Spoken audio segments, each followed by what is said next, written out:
Bonjour les chanceux. Alors, aujourd'hui, je voudrais vous parler d'un sujet très important.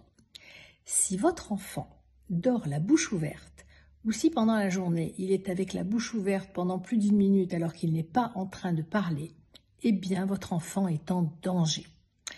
En effet, cela veut dire qu'il respire par la bouche et qu'il est en train de se priver d'une fonction vitale, la respiration nasale.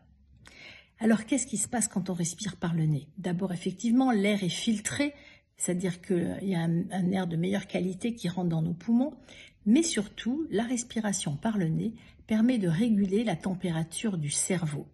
Et si le cerveau n'est pas régulé, si la température du cerveau n'est pas régulée, eh bien, en fait, il y a une perte de matière grise. Donc, vous vous rendez compte que c'est quand même très important.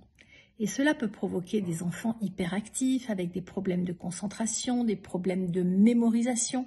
Les enfants sont souvent fatigués, ils ont des cernes. Parfois même, ils ont les gencives qui saignent avec une mauvaise haleine, une apparition de perlèches qui sont des petites infections ici à la commissure des lèvres.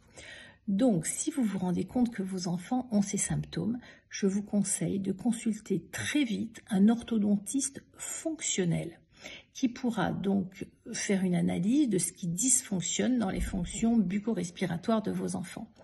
Et en plus, il pourra faire un traitement en parallèle avec des orthophonistes, avec des ostéopathes, pour que vraiment le problème aille être traité à la racine et pour pouvoir sauver vos enfants. Donc leur avenir en dépend, j'espère que vous en avez pris conscience. Donc likez, partagez cette vidéo à tous les parents que vous connaissez et je compte sur vous.